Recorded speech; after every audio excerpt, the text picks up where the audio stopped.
ഒരു vast reservoir of experience ആണ് നമ്മുടെ അൺകോൺഷ്യസ് മൈൻഡ് എന്ന് പറയുന്നത്. അഥവാ നമ്മുടെ ഉപബോധ അല്ലെങ്കിൽ അബോധ മനസ്സ് എന്ന് തന്നെ നമുക്ക് പറയാം.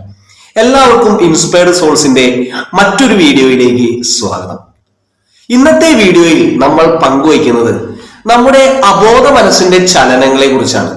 ഈ ചലനങ്ങളെ കുറിച്ച് അവെയർ ആകുന്നത് വഴി നമ്മുടെ പ്രസന്റ് ബിഹേവിയറിൽ എങ്ങനെ മാറ്റങ്ങൾ കൊണ്ടുവരാം, അല്ലെങ്കിൽ നമ്മുടെ പേഴ്സണാലിറ്റീനെ എങ്ങനെ കൂടുതൽ ഇംപ്രൂവ് ആക്കാനും നമ്മളെ കുറിച്ച് തന്നെ കൂടുതൽ സെൽഫ് നോളജ് വളർത്തിയെടുക്കാനുമായിട്ട് സാധിക്കുക എന്നൊക്കെയാണ് നമ്മൾ കാണാനായിട്ട് സാധിക്കുന്നത്. ഇത് നമ്മൾ മനസ്സിലാക്കുന്നത്, അല്ലെങ്കിൽ ഈ ഒരു അബോധ മനസ്സിന്റെ ചലനങ്ങളെ നമ്മൾ മനസ്സിലാക്കുന്നത് ജോഹാരി വിൻഡോയുടെ സഹായത്തോടു കൂടിയാണ്. അപ്പൊ ജോഹാരി വിൻഡോ മോഡൽ എന്ന് പറയുന്നത് ഒരു ഫേമസ് സൈക്കോളജിക്കൽ മോഡലാണ്. അതൊരു വിൻഡോ പോലെയാണ്. ആ വിൻഡോയിൽ ഇപ്പൊ ഇതൊരു വിൻഡോ ആണെങ്കിൽ അതിൽ 4 പാളികളുണ്ട്. ഈ വിൻഡോ എന്ന് പറയുന്നത് നമ്മുടെ സെൽഫ് തന്നെയാണ്. സെൽഫിന്റെ വിവിധ ഭാഗങ്ങൾ, അല്ലെങ്കിൽ മെയിൻ ആയിട്ട് 4 ഭാഗങ്ങളാണ് ഈ വിൻഡോ പ്രതിനിധാനം ചെയ്യുന്നത്. അതിൽ ഒന്നാമത്തെ ഭാഗം എന്ന് പറയുന്നത് ഒരു ഓപ്പൺ ഏരിയയാണ്. എന്താണ് ഈ ഓപ്പൺ ഏരിയ? ഈ സെൽഫിന്റെ ഓപ്പൺ ഏരിയ എന്ന് പറയുന്നത്, അല്ലെങ്കിൽ എന്റെ ഓപ്പൺ ഏരിയ എന്ന് പറയുന്നത് എനിക്ക് എന്നെ കുറിച്ച് അറിയാവുന്നതും മറ്റുള്ളവർക്ക് എന്നെ കുറിച്ച് അറിയാവുന്നതുമായിട്ടുള്ള പല കാര്യങ്ങളാണ്. അത് ചിലപ്പോൾ എന്റെ ഈറ്റിംഗ് ഹാബിറ്റിനെ കുറിച്ചായിരിക്കാം, ചിലപ്പോൾ എന്റെ ചില മാനറിസംസിനെ കുറിച്ചായിരിക്കാം, അങ്ങനെയൊക്കെയുള്ള ചില കാര്യങ്ങളായിരിക്കാം. അതായത് എന്റെ വ്യക്തിത്വത്തിന്റെ ചില പ്രത്യേകതകൾ എനിക്കും മറ്റുള്ളവർക്കും അറിയാവുന്നതാണ് ഒന്നാമത്തെ ഒരു ഭാഗം എന്ന് പറയുന്നത് ജോഹാരി വിൻഡോയുടെ. രണ്ടാമത്തെ ഭാഗം എന്ന് പറയുന്നത് ബ്ലൈൻഡ് ഏരിയയാണ്. എന്താണ് ഈ ബ്ലൈൻഡ് ഏരിയ എന്ന് പറയുന്നത്? ഈ ബ്ലൈൻഡ് ഏരിയ എനിക്ക് എന്നെ കുറിച്ച് അറിയാത്തതും പക്ഷെ മറ്റുള്ളവർക്ക് എന്നെ കുറിച്ച് അറിയാവുന്നതുമായിട്ടുള്ള ചില കാര്യങ്ങളാണ്. അതിൽ ചിലപ്പോൾ എന്റെ ചില ബോഡി ലാംഗ്വേജും മാനറിസവും മറ്റു കാര്യങ്ങളൊക്കെ വരാം. അത് ഞാൻ സംസാരിക്കുമ്പോൾ ചിലപ്പോൾ ഞാൻ അവെയർ അല്ലെങ്കിലും മറ്റുള്ളവർ എന്നെ ഒരു മിറർ പോലെ കണ്ട് എന്നിൽ നിന്ന് അത് കണ്ട് മനസ്സിലാക്കുന്നുണ്ട് എന്നുള്ള ചില കാര്യങ്ങളാണ് ഈ ബ്ലൈൻഡ് ഏരിയ ഓഫ് സെൽഫിൽ വരുന്നത്. മൂന്നാമതായിട്ട് വരുന്ന ഒരു കാര്യം എന്ന് പറയുന്നത് അത് നമ്മുടെ ഹിഡൻ ഏരിയ ആണ്. സെൽഫിന്റെ ഹിഡൻ ഏരിയ ആണ്. ഈ ഹിഡൻ ഏരിയ എന്ന് പറയുന്നത് എന്താണ്? ഹിഡൻ ഏരിയ എനിക്ക് മാത്രം, അതായത് ഒരു പ്രൈവറ്റ് സ്പേസ് ആണത്. അത് എനിക്ക് മാത്രം എന്നെ കുറിച്ച് അറിയാവുന്ന ചില കാര്യങ്ങളാണ്. അത് മറ്റുള്ളവർക്ക് അറിയില്ല. അത് വളരെ പ്രൈവറ്റ് ആയിട്ടുള്ള കാര്യങ്ങളാണ്. ചിലപ്പോൾ നമ്മുടെ ചില ഹാബിറ്റ്സ് അല്ലെങ്കിൽ മറ്റു ചില കാര്യങ്ങൾ നമ്മൾക്ക് മാത്രം നമ്മളെ കുറിച്ച്, നമ്മുടെ സെൽഫിനെ കുറിച്ച് ബോധ്യമുള്ള ചില കാര്യങ്ങൾ, മിസ്റ്റീരിയസ് ഫോം, അതൊക്കെ ഉൾപ്പെടുന്നതാണ് നമ്മുടെ ഹിഡൻ ഏരിയ എന്ന് പറയുന്നത്. നാലാമത് വരുന്ന ഒരു ഭാഗമാണ് വളരെ മിസ്റ്റീരിയസ് ആയിട്ട് നമ്മുടെ അൺകോൺഷ്യസ് മൈൻഡിലേക്ക് പ്രതിനിധാനം ചെയ്യുന്ന ചില കാര്യങ്ങൾ. ഈ നാലാമത്തെ ഭാഗം എന്ന് പറയുന്നത് നമുക്ക് നമ്മളെ കുറിച്ചും അറിയാത്ത കാര്യങ്ങൾ, അതോടൊപ്പം തന്നെ മറ്റുള്ളവർക്കും നമ്മളെ കുറിച്ച് അറിയാത്ത ചില കാര്യങ്ങൾ, അതും നമ്മുടെ സെൽഫിനെ കൺട്രോൾ ചെയ്യുന്നുണ്ട് എന്നുള്ളതാണ്.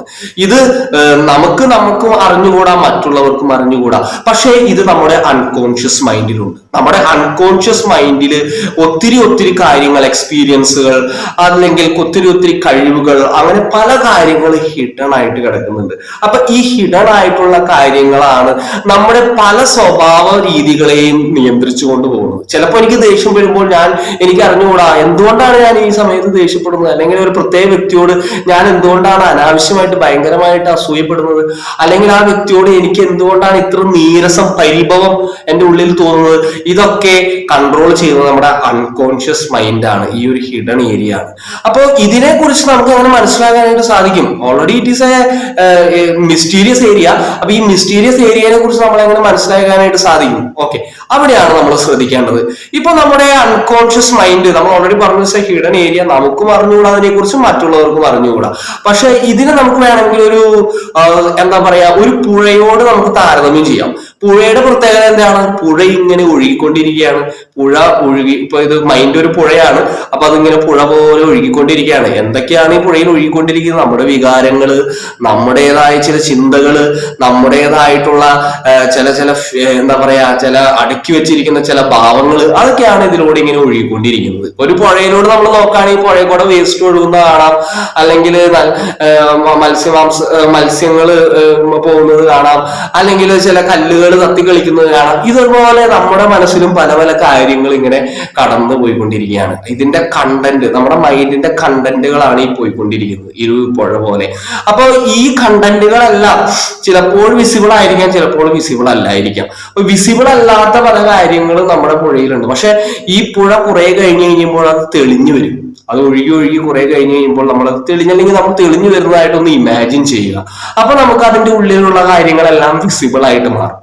അപ്പൊ നമ്മൾ ശാന്തമാവുന്നിടത്താണ് നമ്മുടെ മനസ്സ് തെളിഞ്ഞു വരുന്നത്. അപ്പൊ നമ്മൾ പുഴ കുറെ ഒഴുകി കഴിയുമ്പോൾ പുഴ അവിടെ ശാന്തമായി കൊണ്ടിരിക്കുകയാണ്. ഉൾക്കടലിലേക്ക് ചെല്ലും തോറും കടൽ ശാന്തമാവുന്നു എന്നൊക്കെ പറയുന്ന പോലെ, അല്ലെങ്കിൽ പുഴ ഒഴുകും തോറും ശാന്തമാവുന്നു എന്ന് പറയുന്ന പോലെ നമ്മുടെ മനസ്സും ശാന്തമായി കൊണ്ടിരിക്കുകയാണ്. എങ്ങനെയാണ് നമുക്ക് ഇതിനെ ശാന്തമാക്കാനായിട്ട് പറ്റുക? നമ്മിലേക്ക് തന്നെ എത്തി നോക്കുന്നത് വഴിയായിട്ടാണ്, സെൽഫ് ഇൻട്രോസ്പെക്ഷൻ വഴിയായിട്ടാണ്, അല്ലെങ്കിൽ സെൽഫ് എക്സാമിനേഷൻ വഴിയായിട്ടാണ്. നമ്മൾ നമ്മിലേക്ക് തന്നെ ഇറങ്ങി ചെല്ലുന്നു. കൂടുതലായിട്ട് മനസ്സിലാക്കാനായിട്ട് നമ്മളിപ്പോ എന്താ പറയാ, ഓട്ടോമാറ്റിക്കലി നമ്മളെപ്പോഴും ആ സാഹചര്യങ്ങളോട് റിയാക്ട് ചെയ്തുകൊണ്ടിരിക്കുകയാണ്. ഇപ്പൊ ഒരു അധ്യാപകൻ ഒരു ക്ലാസ്സിലേക്ക് കയറി വരുമ്പോൾ പലപ്പോഴും കുട്ടികൾക്ക് അത് ആ ഒരു സിറ്റുവേഷൻ ഉൾക്കൊള്ളാൻ പറ്റാതാവുമ്പോൾ അവര് ചിരികളിലൂടെയും കളികളിലൂടെയും തമാശകളിലൂടെയും ഒക്കെ അത് എക്സ്പ്രസ് ചെയ്യാറുണ്ട്. അത് അവർക്ക് ആ സാഹചര്യം ഇഷ്ടപ്പെടാത്തതുകൊണ്ടാണ്. അല്ലെങ്കിൽ ഇപ്പൊ നമ്മളൊരു പ്രത്യേക ഒരു വ്യക്തിയുടെ ചില കാര്യങ്ങൾ അദ്ദേഹം ചെയ്യുന്നത് കാണുമ്പോൾ, പബ്ലിക്കായിട്ട് ചെയ്യുന്നത് കാണുമ്പോൾ നമുക്കത് ഇഷ്ടപ്പെടാതെ നമ്മൾ കമന്റ് പറയുക, അങ്ങനെ കുറെ കാര്യങ്ങളൊക്കെ ചെയ്ത് നമ്മൾ അവിടെ റിയാക്ട് ചെയ്യുകയാണ്. പക്ഷെ നമ്മൾ എന്ത് തന്നെ സംഭവിച്ചാലും, എന്തൊരു സാഹചര്യത്തിൽ നമ്മൾ റിയാക്ട് ചെയ്യാതെ നമ്മളെ തന്നെ എക്സാമിൻ ചെയ്യുകയാണെങ്കിൽ, ഈ ഒരു സാഹചര്യത്തിൽ നമ്മളെ തന്നെ ഒരു സെൽഫ് ഇൻട്രോസ്പെക്ഷൻ ചെയ്യുകയാണെങ്കിൽ, first it demands courage and it demands also deep silence and we go inside ourselves. അപ്പൊ നമ്മൾ ഇതിലൂടെ നമ്മളിലേക്ക് തന്നെ ഇറങ്ങി ചെല്ലുകയാണ്. നമ്മളെ തന്നെ അവിടെ നമ്മൾ കൂടുതൽ മനസ്സിലാക്കുകയാണ്. അതിലൂടെ നമ്മുടെ തന്നെ റിഫ്ലക്ഷൻ ആണ് മറ്റു വ്യക്തി എന്നുള്ള ആ ഒരു ഇന്റർ കണക്ഷൻ നമുക്ക് കിട്ടുകയാണ്. അപ്പൊ കൂടുതൽ നമുക്ക് നമ്മുടെ ഉള്ളിലേക്ക് ഇറങ്ങി ചെല്ലും തോറും നമ്മുടെ അൺകോൺഷ്യസ് മൈൻഡിൽ ഒളിഞ്ഞു കിടക്കുന്ന ചില ഭാവങ്ങൾ പുറത്തേക്ക് വരും. അതിനെ നമ്മൾ ജഡ്ജ് ചെയ്യരുത്.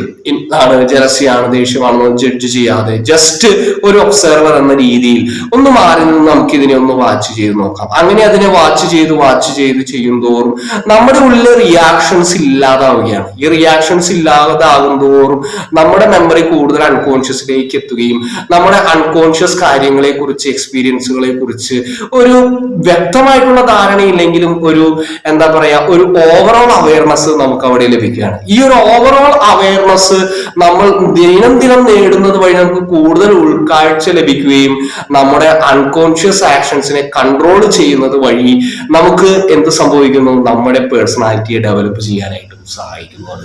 അങ്ങനെ നമുക്ക് നമ്മുടെ പേഴ്സണാലിറ്റിയെ ഡെവലപ്പ് ചെയ്തുകൊണ്ട് വരാം. നമ്മുടെ ഹിഡൻ ആയിട്ടുള്ള സെൽഫിനെ, അൺകോൺഷ്യസ് മൈൻഡിനെ വെളിച്ചത്തിലേക്ക് കൊണ്ടുവന്നുകൊണ്ട് നമുക്ക് ആ ഒരു പേഴ്സണാലിറ്റിയെ വീണ്ടും വെളിച്ചം കൊടുത്ത് നമുക്ക് നല്ലൊരു ബിഹേവിയർ ഡെവലപ്പ് ചെയ്ത് നമുക്ക് നമ്മളെ തന്നെ ആദ്യം സ്വാധീനിക്കാം, അല്ലെങ്കിൽ നമ്മളെ തന്നെ ആദ്യം മനസ്സിലാക്കാം, അതിനുശേഷം നമുക്ക് മറ്റുള്ളവരെ മനസ്സിലാക്കാം. അങ്ങനെ നല്ലൊരു വ്യക്തിത്വം നമുക്ക് വളർത്തിക്കൊണ്ടുവരാം. Thank you dear friends.